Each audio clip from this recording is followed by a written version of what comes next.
صلى الله عليه وسلم اتقوا فراسة المؤمنين فإنه ينظر بنور الله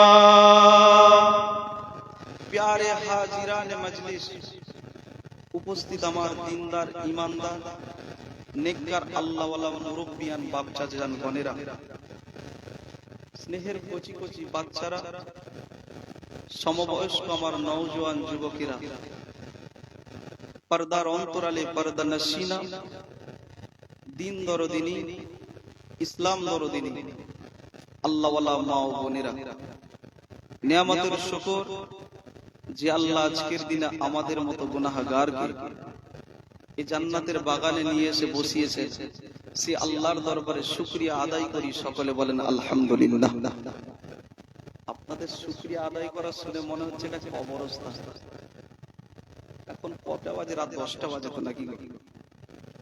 এটা কবরস্থানে বসে আছে, জিন্দা মানুষগুলোকে নিয়ে বসে আছে সব ওলির দরবারের খাদে। ভাইজানের দরবারে কয়েক জুম্মা আগে দেখেছিলাম, একটা পোস্ট দেখেছিলাম, কিছু কিছু যুবক গেঞ্জিতে লিখেছে হয় ভালো মানুষের সোহবত নাও নয় কোনো দরবারে খাদেম হয়ে যাও। আপনার আল্লাহওয়ালাদেরকে ভালোবাসেন না? কথা বলেন।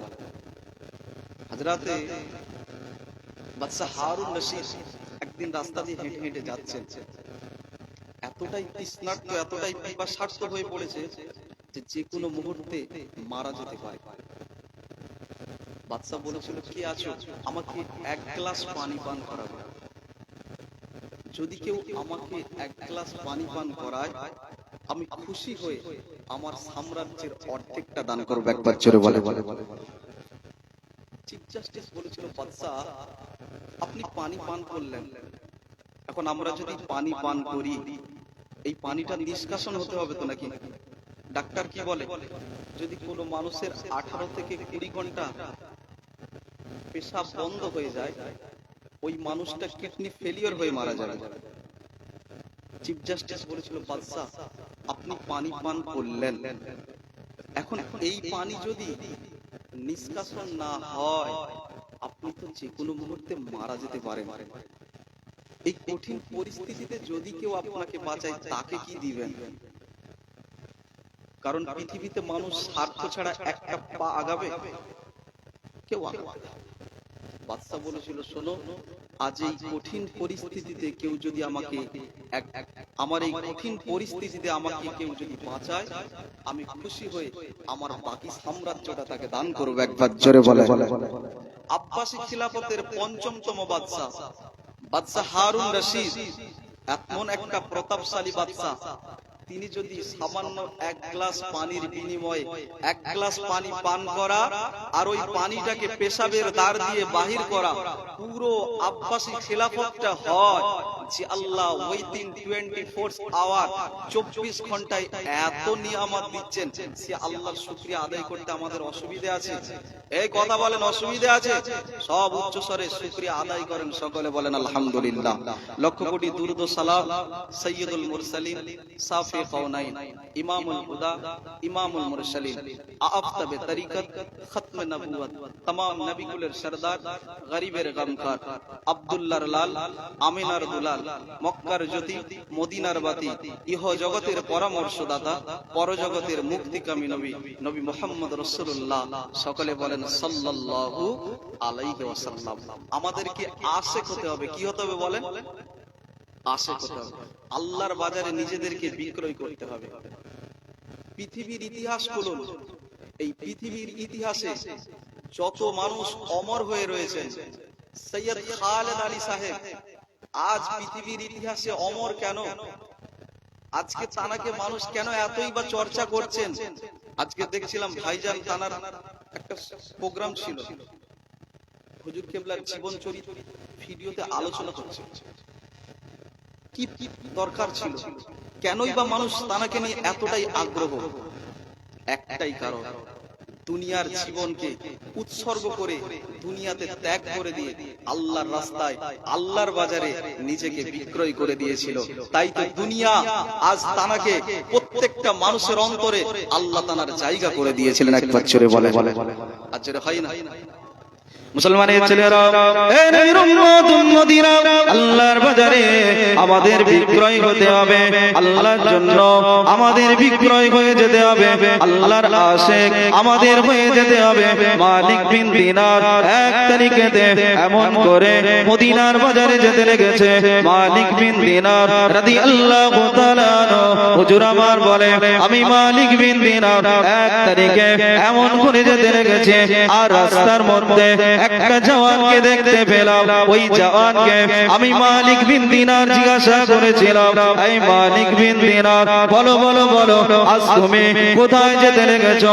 এ নবীর উম্মত উম্মতিরা, মালিক বিন দিনার বলে, ওই জওয়ান মদিনা শরীফে চলে গেল। আমি মালিক বিন দিনার এমন করে মদিনার বাজারে চলে গেলাম। মক্কা শরীফ, আরাফার ময়দান, মুজদালিফার ময়দান, কাবা শরীফ, আমি মালিক বিন দিনার এমন করে সাই করে নিলাম। আমি মালিক বিন দিনার আর এমন করে যখন মিনার ময়দানে চলে গেলাম, আমি মালিক বিন দিনার ওই জওয়ানকে দেখতে পাই মিনার ময়দানে দাঁড়িয়ে আছে। আর ওই জওয়ান মিনার ময়দানে দাঁড়িয়ে আল্লাহ দরবারে দুটো হাত তুলে দিয়েছে। হে নবীর উম্মত উম্মতিরা, ওই জওয়ান মিনার ময়দানে আল্লাহ দরবারে দুটো হাত তুলে দিয়ে দোয়া চাইতে লেগেছে। আল্লাহ পাক আশিকের দান আপনার দরবারে তো বড় পছন্দনীয় হয়, আশিকের দান তো আপনার দরবারে বড় কবুলিয়াতে হয়। আজ আপনার জন্য আশিকেরা কেউ গরু দেবে, কেউ বা দুম্বা দেবে, আজ সবাই আপনার জন্য এই মিনার ময়দানে আপনার জন্য দান করবে। আল্লাহ দেওয়ার মতো তো আমার কাছে কিছুই না। হে নবীর উম্মত উম্মতিরা, মালিক বিন দিনার বলে, আমি মালিক বিন দিনার ওই জওয়ানকে লক্ষ্য করলাম, একটা চিৎ মেরে উঠলো। আর ওই জওয়ান চিৎ মেরে ওঠার সাথে সাথে জমিনের উপরে পড়ে গেল। আমি মালিক বিন দিনার দৌড়ে দৌড়ে দৌড়ে ওই জওয়ানের কাছে চলে গেলাম। আর দেখতে পাওয়া যায় না, গভীর রাত হয়ে গেল। আমি মালিক বিন দিনার ওই জওয়ানকে স্বপ্নের মধ্যে দেখতে পেলাম। আর জিজ্ঞাসা করতে লাগলাম, এ জওয়ান, বলো বলো বলো, আল্লাহ পাক আজ তোমার সাথে কেমন সুলুক করছে? আমার আল্লাহ পাক আজকে দিনে তোমার সাথে কেমন করে আমার আল্লাহ পাক সুলুক করতে লেগেছে? হে নবীর উম্মত উম্মতিরা, মালিক বিন দিনার বলে, ওই জওয়ান বলেছিল, এই মালিক বিন দিনার, শোনো শোনো শোনো, আল্লাহ পাক বদরি সাহাবাদের সঙ্গে যে সুলুক করেছিল, আমার আল্লাহ পাক আমার সাথে ওই সুলুক করতে লেগেছে। মালিক বিন দিনার বলেছিল, এই জওয়ান, আজ তো তুমি বদরের ময়দানে যাও না, যুদ্ধের ময়দানে যাও না, আজকে দিনে কেন তোমার সাথে এমন সুলুক হতে লেগেছে? ওই জওয়ান বলেছিল, এই মালিক বিন দিনার, শোনো শোনো শোনো, এই মালিক বিন দিনার, আজ যেমন আমি যুদ্ধের ময়দানে যাই না, আজ সবাই যুদ্ধের ময়দানে, জিহাদের ময়দানে গিয়েছিল আল্লাহর জন্য, কোরআনের জন্য, হকের জন্য, ইনসাফের জন্য, ইনসানিয়াতের জন্য, দুনিয়া জমিনে আল্লাহর দ্বীনকে কায়েম করার জন্য। এই মালিক বিন দিনার, আজ সবাই গিয়েছিল আল্লাহর জন্য, আল্লাহর দ্বীনকে কায়েম করার জন্য। আমি তো আজকে যুদ্ধের ময়দানে যাই না, তবে শুনে রেখে দাও, আজকে আমি আমার আল্লাহ পাকের আশিকের তরবারে জানটুকু কুরবান করে দিলাম। আশিক মুসলমান হযরতে ঈসা রুহুল্লাহ একদিন রাস্তা দিয়ে হেঁটে হেঁটে যাচ্ছেন। আর রাস্তা দিয়ে হেঁটে হেঁটে যেতে যেতে ঈসা রুহুল্লাহ দেখছেন একজন জওয়ান এমন করে চাষাবাদ করছে। ঈসা রুহুল্লাহকে দেখে ওই জওয়ান দৌড়ে দৌড়ে হাজির হয়ে গেল। হাজির হয়ে বলছে, এ নবী ঈসা, আমার জন্য একটু দোয়া করেন, আল্লাহ যেন আমার অন্তরে আল্লাহর মহব্বত পয়দা করে দেয়। জোরে বলবেন না? ঈসা রুহুল্লাহ বলেছিল, জওয়ান, আল্লাহর মহব্বত এত বড় কথা সহ্য করতে পারবে? বলে, একটু দোয়া করে দেন, আল্লাহ যদি, আল্লাহ নবীর দোয়া ফিরিয়ে দেবে, নবীরা হাত তুলবে, আল্লাহ ফিরিয়ে দেবে। আল্লাহর নবী ঈসা রূহুল্লাহ আল্লাহর দরবারে হাত তুললেন, আর আমার আল্লাহ ঈসা রূহুল্লাহ দোয়াকে কবুল করেছেন, আর ওই জওয়ানের অন্তরে আল্লাহর মহব্বত পয়দা করে দিয়েছে। বেশ কিছুদিন পরে হযরত ঈসা রূহুল্লাহ ওই এলাকার পাশ দিয়ে হেঁটে হেঁটে হেঁটে হেঁটে যাচ্ছেন। জওয়ান হযরত ঈসা রূহুল্লাহ হেঁটে হেঁটে হেঁটে হেঁটে যাচ্ছে, আর যেতে যেতে এলাকা দেখে চিনতে পারলেন, আরে এ তো সেই এলাকা যেখানে একজন যুবকের জন্য আমি দোয়া করেছিলাম। ঈসা রূহুল্লাহ ওই জায়গায় গিয়ে খোঁজ নিতে লাগলেন, বলো ওই জওয়ান কোথায় গেল? বলে হুজুর আজ তো ও জওয়ান পাগল হয়ে দেওয়ানা হয়ে মজনুন হয়ে গিয়েছে। বলে কোথায় আছে? বলে চলে যাও জঙ্গলের মধ্যে। আল্লাহ নবী হযরত ঈসা রূহুল্লাহকে আল্লাহ রাস্তা দেখালেন।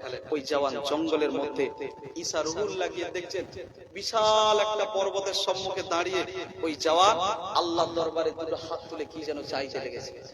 হযরত ঈসা রূহুল্লাহ ওই জওয়ানের কাছে গিয়ে বলছে, এ জওয়ান আজ আমি তোমার নবী ঈসা রূহুল্লাহ এসেছি। ওই জওয়ান কোনো আওয়াজ দিচ্ছে না। আবারও দ্বিতীয়বার ডাক দিলেন, জওয়ান আওয়াজ আসছে। যখন তৃতীয়বার ডাকলেন কোনো আওয়াজ এলো না। হযরত ঈসা রূহুল্লাহ ওই সময় বলেছিল, জওয়ান শোনো, আমি তোমার নবী ঈসা রূহুল্লাহ এসেছি, তোমার জন্য দোয়া চেয়েছিলাম। আল্লাহ পাক আওয়াজ দিল, এ নবী শোনো, আজ যদি এই জওয়ানটাকে তরোয়ার দিয়ে অর্ধেক আর অর্ধেক করে দাও, তথাপিও এই জওয়ানের জবান থেকে কোনো আওয়াজ বেরোবে না। কেন? এই জওয়ান আমি আল্লাহ আমার আশিক হয়ে গিয়েছে। জোরে বলবেন। মুসলমানের ছেলেরা, হে নবীর উম্মত উম্মতিরা, আল্লাহর বাজারে নিজেদের বিক্রয় করে দাও। আল্লাহর জন্য নিজেদের বিক্রয় করতে হবে। হযরত জুনজুন মিশরীকে সবাই পাগল বলতো, আল্লাহর জন্য জুনজুন মিশরীকে সবাই পাগল বলতো। দুনিয়া জমিনে যারাই আল্লাহ ওয়ালা হয়ে যায় তাদেরকে সবাই পাগল বলে, তাদেরকে সবাই মজনুন বলে। হে নবীর উম্মত উম্মতিরা, হযরত জুনজুন মিশরী রাহমাতুল্লাহ আল্লাহর জন্য জান কুরবান করেছিল। হযরত জুনজুন মিশরী রাহমাতুল্লাহ আলাইহি যখন ইন্তেকাল করে গেল, সেখানের ওলিরাও জুনজুন মিশরী হুজুরকে এমন করে চিনতো না, জুনজুন মিশরী ইন্তেকাল হয়ে গেল, আমার রাসূলুল্লাহ একজন দুইজন 70 জন ওলিকে স্বপ্ন দেখাতে লাগলো। আল্লাহর আশিক, আল্লাহর ফানা হয়ে গিয়েছে, জুনজুন বিদায় নিয়ে চলে গেছে, আমার আশিক জুনজুন পর্দা নিয়েছে। হে নবীর উম্মত উম্মতিরা, আল্লাহর দরবারে জুনজুন মিশরী হুজুর কতটা কবুলিয়াত হয়েছিল, আল্লাহর দরবারে জুনজুন মিশরী হুজুর কতটা কবুলিয়াত হয়েছিল। আজ জুনজুন মিশরী হুজুরের লাশটাকে এমন করে দাফন করে দেওয়া হলো। জুনজুন মিশরী হুজুরের লাশ মুবারকটাকে যখন দাফন করে দেওয়া হলো, কবরের মাটির উপরে কি লেখা হয়ে গেল? জুনজুন হাবিবুল্লাহ বিনা সৌকে কাতিলুল্লাহ। জুনজুন হলো আমি আল্লাহ পাক আমার আশিক, আমি আল্লাহ পাক আমার আশিক, আমার মুহাব্বতে জুনজুন ইন্তেকাল করেছে, আমার মুহাব্বতে জুনজুন মারা গিয়েছে। হে নবীর উম্মত উম্মতিরা, একজন দুইজন এই ভারতের জমিনে খাজা মঈনুদ্দিন হুজুরের ইতিহাস হলো। খাজা মঈনুদ্দিন হুজুর একজন দুইজন একাধারে 90 লক্ষ মানুষকে ঈমানের কালেমা পড়িয়ে মুসলমান করেছিল। খাজা মঈনুদ্দিন হুজুর যখন ইন্তেকাল করেছিল, আর মঈনুদ্দিন হুজুরের কপালে এমন করে লেখা হয়েছিল, খাজা হাবিবুল্লাহ মাযা ফি গব্বিল্লাহ। খাজা বলো আমি আল্লাহ বাবা আমার বন্ধু, আমি আল্লাহ বাবা আমার বন্ধু। এ খাজা আমি আল্লাহ বাবা আমার আশিক হয়ে গিয়েছে। জুনজুন মিশরী হুজুর রাস্তা দিয়ে হাঁটছেন, আর হাঁটতে হাঁটতে একজন দেখছেন জওয়ানকে সবাই পাথর ছুঁড়ে ছুঁড়ে মারছে। দেখবেন পাগল দেখলে মানুষ কি করে? পাথর দিয়ে মারে না? জুনজুন মিশরী হুজুরকে সব পাথর ছুঁড়ে ছুঁড়ে মারছে। হযরত জুনজুন মিশরী হুজুর বলছে, কি ব্যাপার, কেন আপনারা মারছেন? বলে হুজুর আপনি যদি এর কথা শোনেন আপনিও ইনাকে মারবেন। এ বলে আল্লাহর খেয়াল আমার দিলে, আর আল্লাহর সবাই বলে আল্লাহ জুদাইতে আছে, এ বলে না না আল্লাহ আমার সাথে আছে। একবার জোরে বলে আশিকের কথা। মনসুর হাল্লাস কি বলেছিল? আনাল হক। জাহেরিতে কি ফতোয়া? জাহেরিতে কাফের ফতোয়া। কেউ যদি খোদাই দাবি করে কাফের ফতোয়া হবে না? মনসুর আল্লাহ কি বলেছিল? আনাল হক, অর্থ কি? আমি খোদা। আল্লাহ বলে যারা আমি আল্লাহ আমার হয়ে যায়, শোনো আমি আল্লাহ বলছি এদের হাত আর এদের হাত থাকে না, এদের সোনা আর এদের সোনা থাকে না, এদের হাত এদের সোনা এদের কাজকর্ম সব আমি আল্লাহ আমার হুকুমে হতে থাকে। একবার জোরে বলে। সব নামাজ পড়বেন তো বলেন ইনশাআল্লাহ? পড়বেন তো নাকি? ইনশাআল্লাহ সব নামাজ পড়বেন। আল্লাহর বাজারে নিজেদেরকে বিক্রয় করবেন। বিশ্বাস করুন দুনিয়া নামক সেতু পার হবেন, আল্লাহ পাক আখিরাতে আমাদেরকে বিনা হিসেবে জান্নাত দান করবে। একবার জোরে বলে। আর জোরে হয় না? মুসলমানের ছেলেরা, এ নবীর উম্মত উম্মতিরা, দূরের আল্লাহর ওলি নয়, কাছের আল্লাহর ওলি মুজাদ্দিদুজ জামান পীর আবু বকর সিদ্দিক রাহমাতুল্লাহ আলাইহি হুজুরের কথা বলে দিয়ে যায়। 1 তারিখে এমন করে ফুরফুরা জমিনে পানি বন্ধ হয়ে গেল, ফুরফুরা জমিনে দীর্ঘদিন হয়ে গেল এমন করে পানি বন্ধ হয়ে গিয়েছে। আল্লাহ বলি হযরত বশির আল্লাহ ভাইকে এমন করে লিখতে লেগেছে, এ নবীর উম্মত উম্মতিরা, আল্লাহ ভাইকে লিখতে লেগেছে। হুজুরের খলিফারা সবাই চলে গেল আর হুজুরকে গিয়ে এমন করে বলতে লেগেছে, হুজুর কয়েকদিন হলো ফুরফুরা জমিনে পানি বন্ধ হয়ে গিয়েছে, হুজুর আপনি চলেন আমাদের সাথে চলেন, ইস্তেসকার নামাজ আদায় করবে। হুজুর বলে চলে যাও, আপনারা আদায় করে লাগা। এই বাবা রুহুল আমিন যাও, চলে যাও, চলে যাও। আমি মুজাদ্দিদুজ জামান আজ তোমাদের জানিয়ে দিলাম, আপনারা সালাতুল ইস্তিসকার নামাজ এমন করে আদায় করে নাও। এ নবীর উম্মত উম্মতিরা, আল্লাহ ভাইকে লিখতে লেগেছে। মুরিদেরা সবাই এক বাক্যে বলেছিল, হুজুর আপনি আমাদের পীর, আপনি আমাদের মুর্শিদ, আপনি আমাদের পীর, আপনাকে ছেড়ে আমরা যাব না। মুজাদ্দিদুজ জামান ধনপদা জমিনে চলে গেল আল্লাহর বাজারে। আল্লাহর জন্য আমার মুজাদ্দিদুজ জামান কেমন ত্যাগ করেছিল দেখে নাও। এ নবীর উম্মত উম্মতিরা, আল্লাহ ভাইকে লিখছে মুজাদ্দিদুজ জামান ধনপদা জমিনে চলে গেল আর ধনপদা জমিনে সালাতুল ইস্তিসকার নামাজ আদায় করে নিল। সালাতুল ইস্তিসকার নামাজ আদায় করে আমার মুজাদ্দিদুজ জামান এমন করে বলতে লেগেছে, বাবা মুরিদেরা পড়ে নাও, পড়ে নাও সূরা ফাতিহা শরীফ, সূরা ইখলাস শরীফ, দরুদ শরীফ, সালাম শরীফ পড়ে নাও। মুজাদ্দিদুজ জামান সব সালাম পড়া হয়ে গেল। হুজুর আমার বলতে লেগেছে, আল্লাহ ভাইকে হুজুর আমার এমন করে বলতে লেগেছে, হুজুর আমার ওই ধনপদা জমিনে আল্লাহর দরবারে হাত তুলেছে। মুজাদ্দিদুজ জামানের হাত তোলার আগে আল্লাহ বাবা রহমতের পানি বর্ষণ করে দিয়েছে। তাই আপনাদের জানিয়ে দিয়ে যাও, আল্লাহর আশিক হয়ে যাও। দুনিয়া জমিনে আপনাকে লোকেরা পাগল বলবে, এই দুনিয়া জমিনে লোকে আপনাকে মজনুন বলবে, তবে মনে রেখে দেবে দুনিয়ার মানুষ আপনাকে আনকালচার বলবে, দুনিয়ার মানুষ আপনাকে গাইয়া বলবে। যে যাই বলে বলুক যাও, আমার রাসূলের জন্য যদি জান কুরবান করতে পারে, আমরা গোলাম খালিদ বিন ওয়ালিদের উত্তরসূরি, আমরা গোলাম উমরে ফারুকের উত্তরসূরি। আজও আল্লাহ বাবা জান্নাতের রাস্তা খুলে রেখে দিয়েছে। আমার আল্লাহ বাবা আমাদেরকে বিনা হিসেবে জান্নাত দিয়ে দেবে। মুসলমান, আল্লাহ নবী 1 তারিখে বলছে, আমার সাহাবারা যাও, কেরান প্রদেশে বাড়ি, আমার ওয়াইসকে আমি রাসূলুল্লাহ একটু আমার সালাম দিবে। সাহাবারা বলেছিল, ইয়া রাসূলুল্লাহ, হুজুর আপনি কেন এমন করে বলছেন? একবার দরুদ শরীফ, আল্লাহুম্মা সাল্লি আলা ওয়া আলা আলি।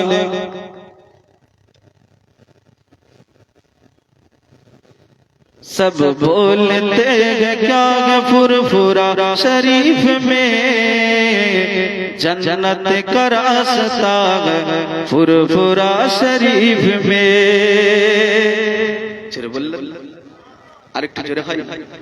सब बोलते हैं क्या फुरफुरा शरीफ में जन्नत का रास्ता है फुरफुरा शरीफ में।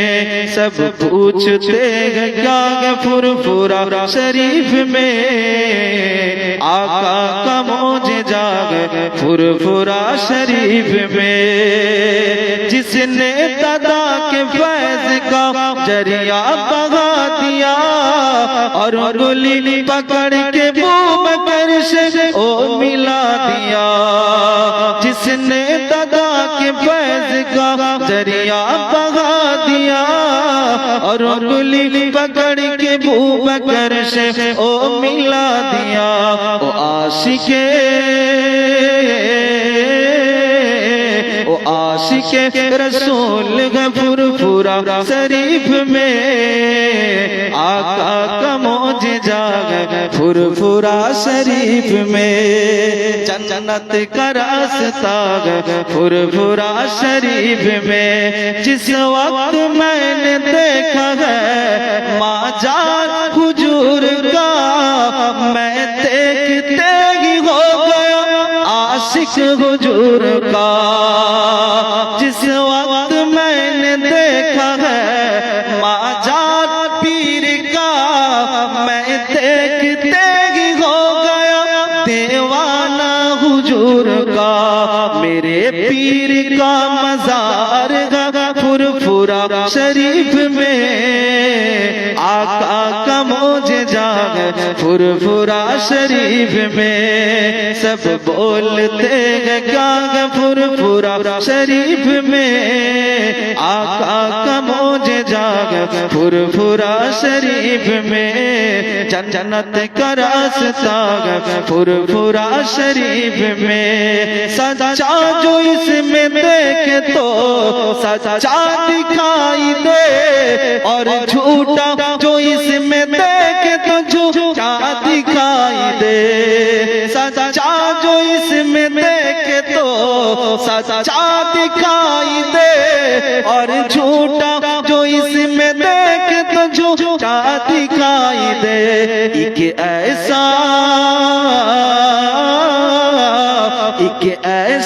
आईना फुरफुरा शरीफ में।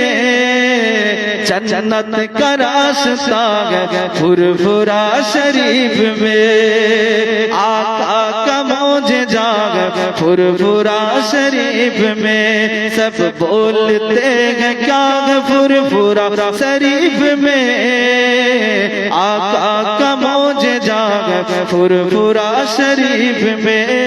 जन्नत का रास्ता फुरफुरा शरीफ में। अल्लाहुम्मा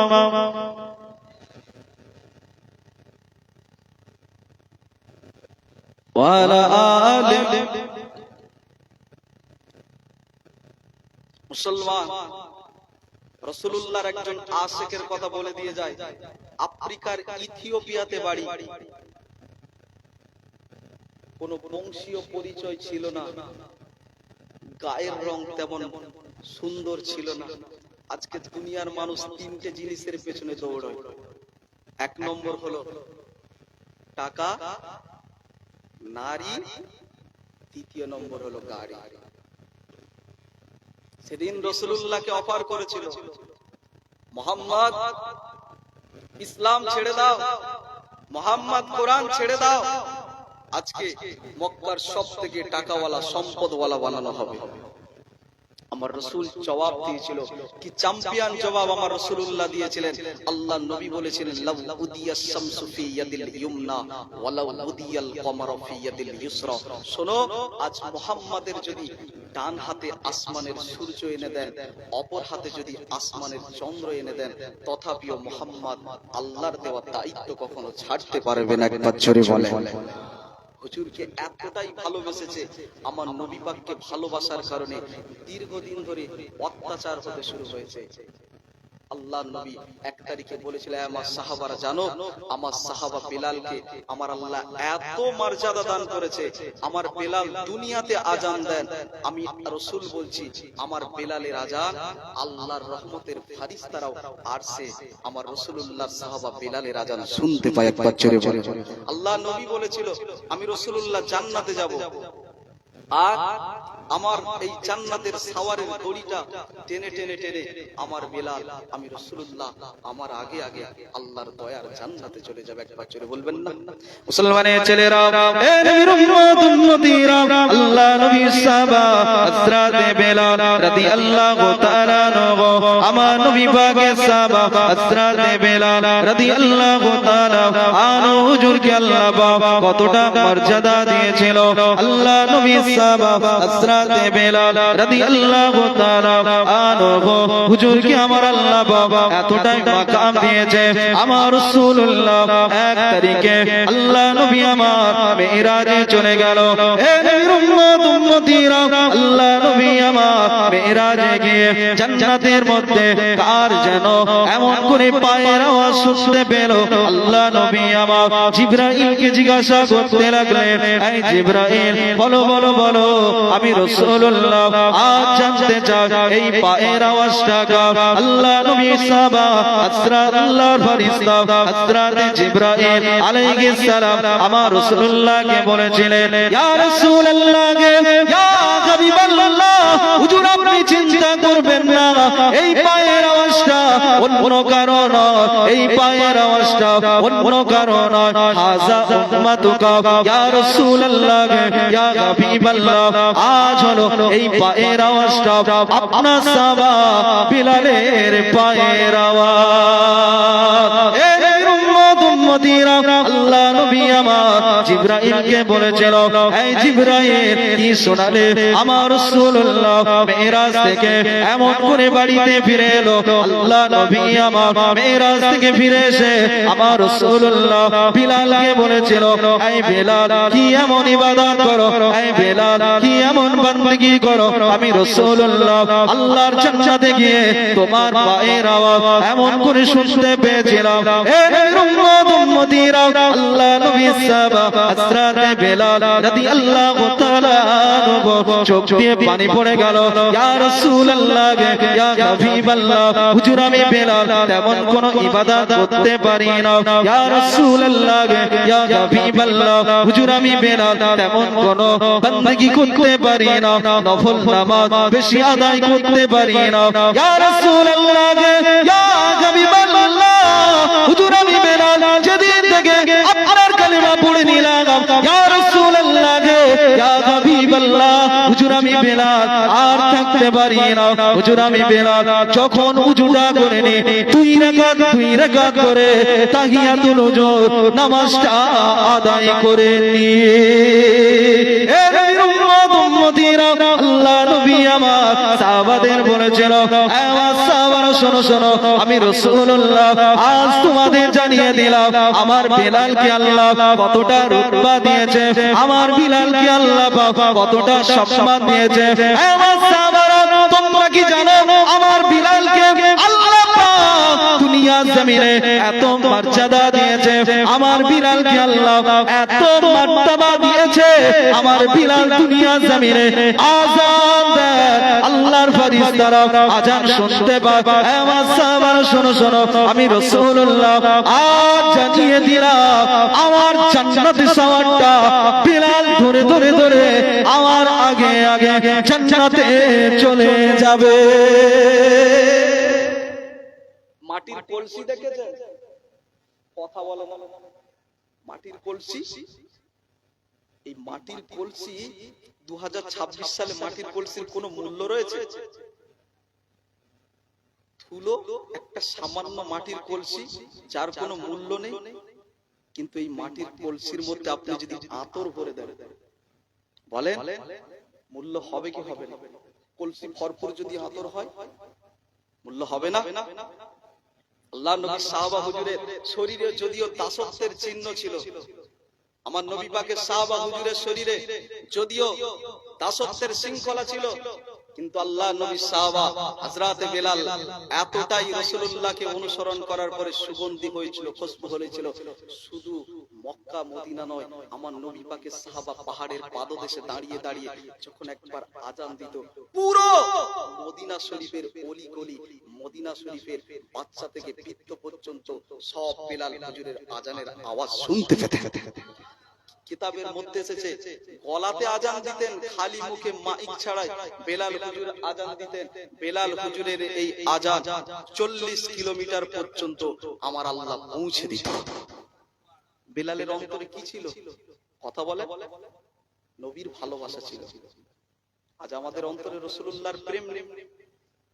আমরা বলি উম্মতে মুহাম্মাদি, আমরা সব করব, আই লাভ মুহাম্মদ নিয়ে আপনি কথা বলুন, এটা আপনার ঈমানি দায়িত্ব, ঈমানি কর্তব্য বলে মনে করি।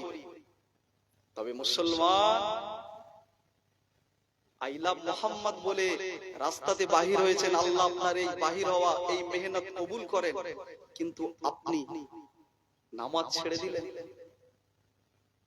কবে নামাজে দাঁড়াবেন? মুসলমান, আজ আমরা যদি ইসলামের জন্য জান কুরবান করতে পারতাম, আজ আমরাও রাসূলুল্লাহ সাহাবাত হুজুরদের মতো মানুষের অন্তরে আমার আল্লাহ আমাদের জায়গা করে দিতেন। একবার জোরে বলেন, জোরে বলবেন না? মুসলমানের ছেলেরা, এ নবীর উম্মত উম্মতিরা, আল্লাহ নবীর সাহাবা হযরতে বেলাল রাদিয়াল্লাহু তাআলা আনহু, আমার নবী পাকের সাহাবা, আল্লাহ নবীর সাহাবা হযরতে বেলাল হুজুরকে আমার আল্লাহ পাক কতটা মর্যাদা দিয়েছিল। আমার রাসূলুল্লাহ সাহাবা হযরতে বেলাল রাদিয়াল্লাহু তাআলা আনহু এক তারিখে আমার রাসূলের দরবারে এমন করে খাদেম হয়ে গেল, আল্লাহ নবীর সাহাবা বেলাল হুজুর আমার ইহুদির কাছ থেকে কিছু ঋণ নিয়ে নিল। আল্লাহ নবী সাহাবা বিলাল হুজুরকে ইহুদি বলতে লেগেছে, এই বিলাল কয়েকদিন সময় দিলাম, ঋণটা পরিশোধ করো, না হলে তোমার আযান দেওয়া এমন করে বন্ধ হয়ে যাবে। এ নবীর উম্মত উম্মতিরা, আজ আমরাও তো সেই রাসূলের উম্মত, যে নবী পাকের উম্মত বিলাল হুজুর ছিল, আমরাও তো সেই নবী পাকের উম্মত। মদিনার মসজিদে সাহাবা হুজুররা যখন দাঁড়িয়ে যেত, আল্লাহ নবীর সাহাবাদেরকে ইহুদিরা দেখতো, খ্রিস্টানরা দেখতো, পৌত্তলিকেরা দেখতো, আল্লাহ নবীর সাহাবাদেরকে এমন করে দেখার সাথে সাথে জীবন্ত কোরআন বলে এমন করে আখ্যায়িত করতো। এ নবীর উম্মত উম্মতিরা, আল্লাহ নবীর সাহাবা হযরতে বেলাল রাদিয়াল্লাহু তাআলা আনহু হুজুর আমার চলে গেল আমার রাসূলুল্লাহর দরবারে, ইয়া রাসূলুল্লাহ, ইয়া হাবিবাল্লাহ, হুজুর আমি বেলাল ইহুদির কাছ থেকে কিছু ঋণ করে নিয়েছে, হুজুর পরিশোধ করতে পারি না। ইয়া রাসূলুল্লাহ, ইয়া হাবিবাল্লাহ, হুজুর ইহুদি জানিয়েছে আজকে আমি বেলাল যদি ঋণ পরিশোধ না করে আমাকে মদিনার মসজিদে এমন করে বাধা দেওয়া হবে, মদিনার মসজিদে এমন করে আসতে দেওয়া হবে না। এ নবীর উম্মত উম্মতিরা, আল্লাহ নবীর সাহাবা হযরত বেলালকে আমার রাসূলুল্লাহ বলেছিল, এ বেলাল আজ তুমি এমন করে ঋণ করেছো, কেমন ভাবে পরিশোধ করবে? আল্লাহ নবীর সাহাবা বিলাল হুজুর বলেছিল, ইয়া রাসূলুল্লাহ, ইয়া হাবিবাল্লাহ, হুজুর কয়েকদিনের জন্য মদিনার বাইরে চলে যাব, কয়েকদিনের জন্য মদিনার বাইরে গিয়ে কিছু কামাই করে ওই অর্থগুলো নিয়ে এসে আবারও পরিশোধ করে দেব। রাত গভীর হয়ে গেল, রাসূলুল্লাহর চোখে এমন করে ঘুম না, আল্লাহ নবীর সাহাবা বিলাল হুজুরের চোখে এমন করে ঘুম না। আল্লাহ নবীর সাহাবা হযরতে বেলাল রাদিয়াল্লাহু তাআলা এমন করে মদিনা ছেড়ে দেবে, আমার রাসূলুল্লাহ সাহাবা বিলাল হুজুর আমার এমন করে মদিনা ত্যাগ করবে, আর রাসূলুল্লাহ সাহাবা বিলাল হুজুরের চোখে ঘুম না। গভীর রাত হয়ে গেল, ফজরের নামাজ আমার রাসূলুল্লাহ পড়তে উঠেছে, আল্লাহ নবী দেখে তামাম মদিনা শরীফের সম্মুখে, মসজিদের নববীর সম্মুখে উটের পর উট, কাতারের পর কাতার দিয়ে, লাইনের পর লাইন দিয়ে পুরো মদিনার মসজিদের সম্মুখে কাতার বন্দী হয়ে দাঁড়িয়ে রয়েছে। আল্লাহ নবী সাহাবা হযরতে বেলাল রাদিয়াল্লাহু তাআলা এমন করে বাড়ির মধ্যে রয়েছে, আমার রাসূলুল্লাহ জিবরাইলকে বলে, জিবরাইল, এই জিবরাইল বলো আজ এই উটগুলো কি জন্য হাজির হয়েছে? এই জিবরাইল বলো আজ কি জন্য এই উট বোঝাই মাল এমন করে হাজির হয়েছে? ওই সময় জিবরাইল বলেছিল, ইয়া রাসূলুল্লাহ, হাবিবাল্লাহ, হুজুর আপনি জানেন না আল্লাহ পাক বেলালকে কতটা ভালোবাসে। ইয়া রাসূলুল্লাহ, ইয়া হাবিবাল্লাহ, হুজুর আপনি জানেন না আমার আল্লাহ পাক বিলালকে কতটা মোহাব্বত করে। ইয়া রাসূলুল্লাহ, ইয়া হাবিবাল্লাহ, হুজুর আল্লাহ পাক বিলালের ঋণ নিজে হাতে পরিশোধ করে দিলে। ঋণ নেওয়া অপরাধ, কথা বলে, ঋণ সমাজে মানুষ নেয় না, ঋণ নেওয়াটা কি অপরাধ? আল্লাহ খায়ের করুন, দেখবেন কিছু কিছু মানুষ আছে যখন ঋণ প্রয়োজন পড়বে, ভাই ভাইয়ে দেন, এক সপ্তাহ পর দিয়ে দেন, ভাই 2 দিন সোমবার দেবো। কত সোমবার চলে যায়, ঋণ নিলেই পুরো পরিবারের শরীর অসুস্থ হয় কি হয়? কথা বলো, আপনার এলাকায় ঋণ চলে না? ধার নেন, মানুষের পাশে দাঁড়াতে হবে, কিন্তু আপনার পাশে ওই মানুষটা দাঁড়িয়েছেন বলে আপনি ওই মানুষটাকেই কষ্ট দিবেন? রাসূলুল্লাহ সাহাবা বিলাল হুজুর ঋণ নিয়েছিলেন, আল্লাহ নবী সাহাবা বিলাল হুজুর ঋণ নেওয়ার পরে রাসূলুল্লাহ সাহাবা কি শিখিয়ে গেলেন? বিলাল প্রত্যেকটা মুহূর্ত আল্লাহর জন্য, প্রত্যেকটা অবস্থায় আল্লাহর উপরে ভরসা করেছে। ঋণ নিতে হবে, কিন্তু ওই ঋণটা সততার সাথে, একনিষ্ঠতার সাথে আমাদেরকে পরিশোধ করতে হবে, তাই তো নাকি? আমরা ঋণ নেওয়ার বেলায় সব ঠিক আছে, আমরা ঋণ নিতে গেলে বাবু, মিয়া সাহেব সব বলে ফেলি, কিন্তু ঋণ পরিশোধ করার বেলা আর খুঁজে পাওয়া যায় না। রাসূলুল্লাহ সাহাবা বিলাল হুজুরের ঈমান, এই জন্য তো বিলাল হুজুরকে পৃথিবীর মানুষ শ্রদ্ধা করে, সম্মান করে। আমার রাসূলুল্লাহ সাহাবা বিলাল হুজুরের অন্তর হয়তো চেহারা সুন্দর ছিল না, আল্লাহর নবী সাহাবা বিলাল হুজুরের ঈমানটা এত সুন্দর ছিল, পুরো বিলালের ঈমানি খুশবু तमाम বিশ্ববাসীর কাছে আমার আল্লাহ পৌঁছে দিয়েছেন। একবার জোরে বলেন, আচ্ছা বললেন না? মুসলমানের ছেলেরা, এ নবীর উম্মত উম্মতিরা, আল্লাহ নবীর সাহাবা বিলাল হুজুর আমার রাসূলুল্লাহ হাতে হাত দিয়ে এমন করে ঈমানের কালমা পড়ে নিল। আল্লাহ নবীর সাহাবা বিলাল হুজুর যেই না ঈমানের কালমা পড়ে নিল, উমাইয়া আমার নবী পাকের সাহাবা বিলাল হুজুরের উপরে অত্যাচার শুরু করে দিল। আল্লাহ নবীর সাহাবা বিলাল হুজুরের উপরে যাতনা শুরু হয়ে গেল। এ নবীর উম্মত উম্মতিরা, আল্লাহ নবী সাহাবা হযরত বেলালকে উমাইয়া বলতে লেগেছে, এই বেলাল মুহাম্মদ ভুলে যাও, এই বেলাল মুহাম্মদ ছেড়ে দাও, এই বেলাল মুহাম্মদকে ভুলে যাও, জানে বেঁচে যাবে। এই বেলাল মুহাম্মদ ভুলে যাও। আমার বেলালকে অত্যাচার করে, আমার বেলাল একটাই আওয়াজ দিয়েছিল, আঘাত। আমার বিলালকে যত অত্যাচার করে, আমার বিলাল একটাই কথা বলে, আঘাত আঘাত বলে। আমার বিলাল এমন করে আওয়াজ দেয়, আল্লাহ নবী সাহাবা বিলালের অন্তরে আমার রাসূলুল্লাহর প্রেম, আমার রাসূলুল্লাহর ভালোবাসা কতটা তৈরি হয়েছিল। আল্লাহ নবী সাহাবা হযরত বেলাল রাদিয়াল্লাহু তাআলা আনহুকে অত্যাচার শুরু হয়ে গেল। উমাইয়া বলে, যাও চলে যাও, চলে যাও, এই বেলালকে আর বাঁচিয়ে রেখে লাভ না, যাও চলে যাও, বেলালকে শেষ করে দাও, বেলালকে শেষ করে দাও। আল্লাহ নবী সাহাবা বেলাল হুজুরকে উত্তপ্ত বালুকার উপরে এমন করে শুইয়ে দিল। আর মক্কা জমিনে আপনার এলাকায় যারা হাজী সাহেব আছে, যান খবর নিয়ে দেখে যান, হাজী সাহেবকে জিজ্ঞাসা করেন কিসের দিনে মক্কা জমিনে কতটা না উত্তপ্ত 50 ডিগ্রি সেলসিয়াস। আল্লাহ নবী সাহাবা বেলাল হুজুরকে ওই তাপটা যদি জমিনের উপরে, পাথরের উপরে পড়ে, কতটাই না তাপমাত্রা হবে। আল্লাহ নবী সাহাবা বেলাল হুজুরকে বড় পাথর নিয়ে এসে বুকের উপর চাপিয়ে দিয়েছে, আর বলতে লেগেছে, এই বেলাল মুহাম্মদ ছেড়ে দাও, এই বেলাল মুহাম্মদ ভুলে যাও। আল্লাহ নবী সাহাবা হযরত বেলাল ওই সময় বলেছিল, এই উমাইয়া শোনো, জান কি তুমি নিয়ে নেবে? আরে বেলালের জান তো মুস্তাফার কদমে কুরবান করে দিয়েছি। জান কি নিবে? এই জান তো মুহাম্মাদের কদমে বেলাল কুরবান করে দিয়েছে। মুসলমান আশা করেছিল বেলাল। হ্যাঁ, আল্লাহ নবী সাহাবা হযরত বেলালের অন্তরে বলেন না, সূর্য যদি পূর্ব আকাশে ওঠে, ওই সূর্যের আলোকে দমিয়ে দেওয়া যাবে? পৃথিবীর জমিনে সারা পৃথিবীতে সূর্যের আলো ছড়িয়ে পড়ে। আল্লাহ নবী সাহাবা হযরত বেলাল হুজুরের অন্তরে নব সূর্য উদিত হয়েছিল। আর সূর্যের আলোর কিতাব রাসূলুল্লাহ সাহাবা বেলালের অন্তরে যে আলো জ্বলেছিল, এটা ছিল ঈমানি আলো। এই ঈমানি আলো হলো সূর্যের আলো থেকে কোটি গুণে বেশি তাপ রয়েছে। একবার জোরে বলেন। যার কারণে বেলাল হুজুরকে কোনো প্রকারে বেলালকে দমানো যাচ্ছে না।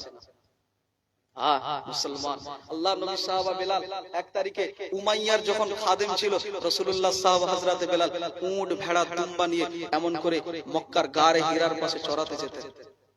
রাসূলুল্লাহ আবু বকর সিদ্দিক রাদিয়াল্লাহু তাআলা আনহুকে নিয়ে ওই হিরা গুহাতে রয়েছে আল্লাহর নবী।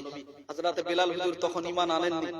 আল্লাহর নবী ডাকছেন, এ জওয়ান এদিকে আসো, একটু এদিকে চলে আসো। ওই জওয়ান হাজির হয়ে গেল। হযরত বেলাল তো নবীর নাম শুনেছে, নবী ছিলেন। আল্লাহর নবীর সাহাবা ওই জায়গায় উট ভেড়া দুম্বা গুলো নিয়ে চড়াচ্ছেন। আমার নবী বলছে, জওয়ান আজ তোমার মধ্যে কি এমন কোন বকরি রয়েছে যার থেকে সামান্য দুধ পাওয়া যাবে, বড় তৃষ্ণার্ত হয়ে পড়েছে। হযরত বিলাল বলেছিল, শোনেন, আমার কাছে এমন কোন বকরি নেই যার দুধ তো স্তন করে পান করে আপনার গলাটা, আপনার ক্ষুধাটা নিবারণ করবে। আমার রাসূলুল্লাহ বলেছেন, যেটা তোমার মন চাই নিয়ে এসো, আমি রাসূলুল্লাহ ওলানে হাত দেব, আল্লাহ আমি রাসূলুল্লাহর ক্ষুধা নিবারণ করে দিবেন। বললেন বেলাল বলছে, হুজুর এই জীর্ণ শরীরে কি আপনি স্তনে দুধ পাবেন? আমার রাসূল বলছে, শোনো, স্তনে হাত লাগানোর দায়িত্ব আমার, আর এই স্তনে দুধ পৌঁছে দেওয়ার দায়িত্ব স্বয়ং আমার আল্লাহর। একবার জোরে বলেন, জোরে বলবেন না? মুসলমানের ছেলেরা, এ নবীর উম্মত উম্মতিরা, আল্লাহ নবীর সাহাবা হযরত বেলাল রাদিয়াল্লাহু তাআলা আনহু হুজুর আমার এমন করে আমার রাসূলুল্লাহর কাছে উট ভেড়া দুম্বা গুলো আল্লাহ নবীর কাছে এমন করে নিয়ে চলে এলো। আমার রাসূলুল্লাহ বেলালকে চিনতো না।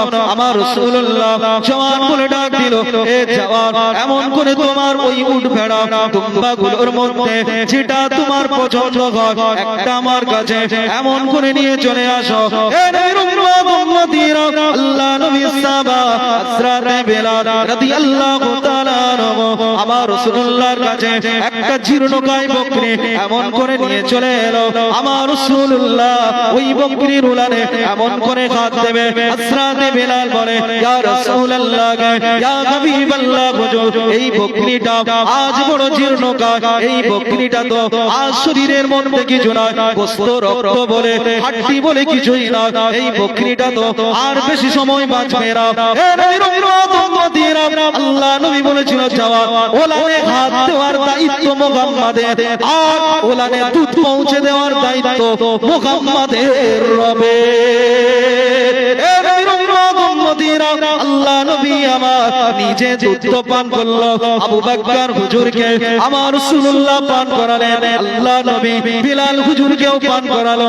বিলাল হুজুর আমার বাড়িতে চলে গেল, উমাইয়ার বাড়িতে এমন করে পৌঁছে গেল।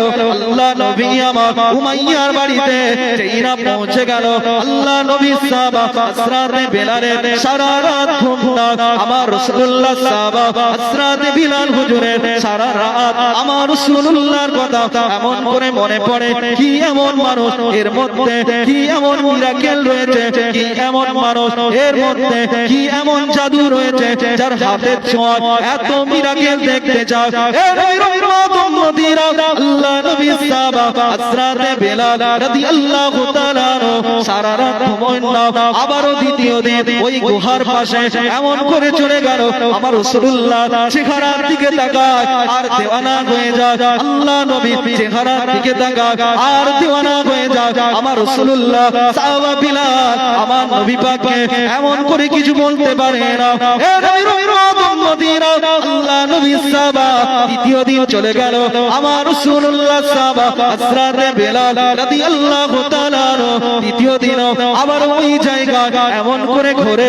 আল্লাহ নবী বলে, বেলাল, এ জওয়ান, আজ কয়েকদিন বলো তোমাকে দেখতে পাচ্ছি এই গুহার পাশে এমন করে ঘোরাফেরা করো।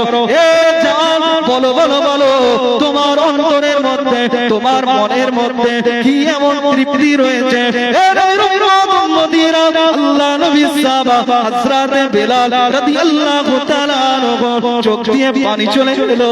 ইয়া রাসূলুল্লাহ, ইয়া হাবিবাল্লাহ, হুজুর আপনার পরিচয় জানি না, আপনার নাম জানি না, তবে আপনাকে যত দেখে দেওয়ানা হয়ে যায়, যত আপনাকে দেখে দেওয়ানা হয়ে যায়। ইয়া রাসূলুল্লাহ, ইয়া হাবিবাল্লাহ, নাম আপনার শুনি না, তবে যতবার দেখে দেওয়ানা হয়ে যায়। আপনার পরিচয়টাকে একবার আমাকে বলবে। আমার রাসূলুল্লাহ ওই সময় বলেছিল, হে জওয়ান, শোনো শোনো শোনো, আমি অন্য কেউ না, এ জওয়ান শোনো শোনো, আমি গোলাম সেই মুহাম্মদ, আমি গোলাম সেই মুহাম্মদ যাকে মক্কার মানুষেরা এমন করে মৃত্যু বলে, যাকে মক্কার মানুষেরা জাদুকর বলে, মক্কার মানুষেরা দেশ থেকে দাঁড়িয়ে দিয়েছিল। এ নবীর উম্মত উম্মতিরা, আল্লাহ নবী সাহাবা হযরতে বেলাল আমার নবী পাকের কথা শোনার সাথে সাথে আর থাকতে পারল না। বেলাল হুজুরের বুকটা এমন করে কেঁপে উঠলো, বেলালের অন্তরে ঈমানের নূর চলে এলো। আল্লাহ নবী সাহাবা হযরতে বেলাল বলেছিল, ইয়া রাসূলুল্লাহ, নাম শুনেছি আপনার, তবে সাক্ষাৎ হয় না। আপনার কাছে একটাই দাবি, ইয়া রাসূলুল্লাহ, ঈমানের কালমা পড়ে মুসলমান করে দেন। জোরে বললেন না, আর জোরে হয় না। মুসলমান আশিক হন, আল্লাহর বাজারে বিক্রয় হন। কি হবে দুনিয়া দুনিয়া দুনিয়া দুনিয়া করে এক পা কবরে চলে গিয়েছে, তথাপিও দুনিয়া ছাড়ে না। হ্যাঁ, কত মানুষ ছিল এই এলাকায়, ভাবেন এসি ছাড়া ঘুমোতো না, ছিল কি ছিল কোটিপতি। রাসূলুল্লাহর একজন সাহাবা নাম হলো মুসাইব ইবনে উমাইর রাদিয়াল্লাহু তাআলা। কি নাম বললাম? মুসাইব ইবনে উমাইর রাদিয়াল্লাহু তাআলা। আল্লাহর নবী সাহাবা, জওয়ান সাহাবা। এ জওয়ান শোনো, আমার রাসূলুল্লাহ সাহাবা 18 বছরের যুবক। আল্লাহর নবী সাহাবা মুসাইব ইবনে উমাইর আমার নবীকে ভালোবেসেছিল। বাপের একমাত্র সন্তান। রাসূলুল্লাহ সাহাবা মুসাইবের অর্থের অভাব ছিল না, সম্পদের অভাব ছিল না। আল্লাহর নবী সাহাবা মুসাইব ইবনে উমাইর কোটিপতি ঘরের সন্তান, এত সম্পদ দিয়েছিল। সকালে যে পোশাক পরিধান করত নবী পাকের সাহাবা মুসাইব সন্ধ্যেবেলা ওই পোশাক গায়ে লাগাতো না, আবার সন্ধ্যেবেলা যে পোশাক পরিধান করত পরে ওই পোশাক গায়ে লাগাতো না। 200 দিরহাম মূল্যের পোশাক গায়ে লাগাতেন। প্রত্যেকটা মুহূর্ত বসরা, ইয়ামেন, কুফা এই সমস্ত এলাকা থেকে দামি দামি খুশবু আল্লাহর নবী সাহাবা মুসআব ইবনে উমাইরের জন্য আসতো। খুশবুটা যখন লাগিয়ে রাস্তা দিয়ে চলতেন, সবাই বুঝতে পারতো এই রাস্তা দিয়ে মুসআব হেঁটে গিয়েছে, এই রাস্তা দিয়ে মুসআব চলে গিয়েছে। এ মুসলমান শোনো, আজ অর্থের তোমার অভাব নাই, জানি আজকে তোমার সম্পদের অভাব নাই। দুনিয়ার জমিনে আমার আল্লাহ পাক আপনাকে অর্থে ঐশ্বর্যশালী বানিয়ে দিয়েছে। এই দুনিয়ার জমিনে আমার আল্লাহ পাক আপনাকে সম্পদশালী বানিয়েছে। মনে রেখে দেবে, আল্লাহর নবী সাহাবারা দুনিয়ার জন্য নিজের জান কুরবান করেছিল। আল্লাহর নবী নূর নবী মুহাম্মদুর রাসূলুল্লাহ সাল্লাল্লাহু আলাইহি ওয়াসাল্লামের সাহাবা মুসআব ইবনে উমাইর রাসূলুল্লাহর দরবারে চলে গিয়েছে। আমার রাসূলুল্লাহ সাহাবা মুসআব যখন রাসূলুল্লাহর দরবারে গিয়েছে, ছেঁড়া পোশাক পরে রাসূলের দরবারে গিয়েছে। মায়ের একটা আচকান গায়ে দিয়ে রাসূলুল্লাহ সাহাবা মুসআব আমার নবীর দরবারে চলে গিয়েছে। একদম ছেঁড়া, কোটিপতি ঘরের সন্তান। আচ্ছা, আপনার এলাকায় যদি কোনো ডাক্তার মাস্টারের ছেলে হঠাৎ করে নগ্ন অবস্থায় করে আপনার মাথায় প্রশ্ন জাগবে না, কি হলো?